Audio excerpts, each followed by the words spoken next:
வணக்கம். இரவு நேர பிரதான செய்திகளின் ஊடாக நர்மதா சிறையில் முதலில் தலைப்புச் செய்திகள். அஸ்வசமா பயனாளிகளுக்கு நற்செய்தி. வைப்பிலிடப்படவுள்ள பணம். எரிபொருள் விலை திருத்தம் தொடர்பில் வெளியான அறிவிப்பு. கோர்மோஸ் நீரிணையை கடந்த ஈரானிய எண்ணெய் கப்பல்கள். இனி விரிவான செய்திகள். அஸ்வசம நலம்புரி கொடுப்பனவு திட்டத்தின் முதற்கட்டத்தின் கீழ் தகுதி பெற்றுள்ள பயனாளிகளுக்கான ஜூன் மாதத்திற்கான கொடுப்பனவுகளை நாளை வழங்குவதற்கு அனைத்து ஏற்பாடுகளும் செய்யப்பட்டுள்ளதாக நலம்புரி நன்மைகள் சபை தெரிவித்துள்ளது.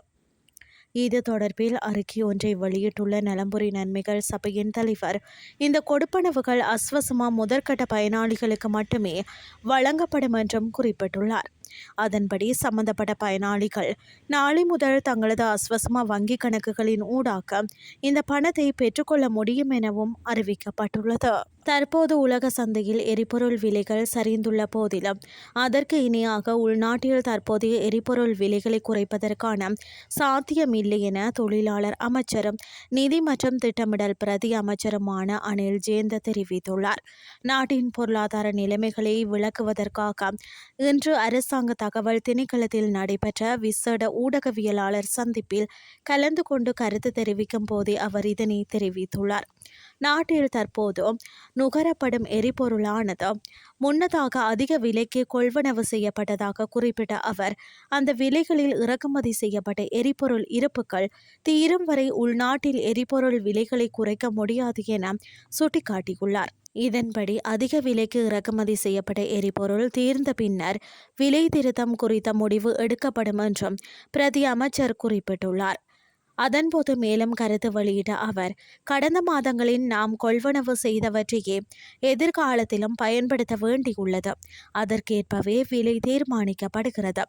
அதிக விலைக்கு வாங்கியவற்றை நாம் எதிர்காலத்தில் நுகர வேண்டியிருக்கும் என்பதுடன் குறைந்த விலையிலான இருப்புகளை அதன் பின்னரே பெற்றுக்கொள்ள முடியும். இதற்கு சற்று காலம் எடுக்கும், ஆனால் விலைகள் குறையும் என்றும் நாங்கள் நம்புகிறோம். அதற்கமைய தற்போது எங்களுக்கு வழங்கப்பட்டுள்ள சலுகைகளை நீக்காமல் எதிர்காலத்தில் இதே விலையை தக்க வைப்பதா அல்லது விலையை குறைப்பதா என்பது குறித்து நாங்கள் பரிசீலித்து வருகின்றோம் என்றும் தெரிவித்துள்ளார். இனி வெளிநாட்டு செய்திகள். ஈரானின் முதல் கச்சா எண்ணெய் தாங்கி கப்பல்கள் கோர்மோஸ் நீரிணையில் இருந்து வெற்றிகரமாக வெளியேறியுள்ளதாக சர்வதேச கப்பல் போக்குவரத்து மற்றும் கண்காணிப்பு இணையதளம் ஒன்று செய்தி வெளியிட்டுள்ளது. அமெரிக்காவின் கடுமையான கடல்வழி முற்றுகையை முறியடித்து இந்த கப்பல்கள் கோர்மோஸ் நீரிணையை கடந்துள்ளதாக சர்வதேச ஊடகங்கள் செய்தி வெளியிட்டுள்ளன. சுமார் 2 மாத காலமாக நீடித்து வந்த இந்த முற்றுகைக்கு மத்தியிலும் ஈரானிய எண்ணெய் கப்பல்கள் பாதுகாப்பாக வெளியேறியுள்ளன. ஈரானிய கச்சா எண்ணெய் உலகளாவிய சந்தைக்கு வர தொடங்கியுள்ளதை தொடர்ந்து சர்வதேச சந்தையில் கச்சா எண்ணெய்க்கான தட்டுப்பாடு குறையும் என்ற எதிர்பார்ப்பு எழுந்துள்ளது.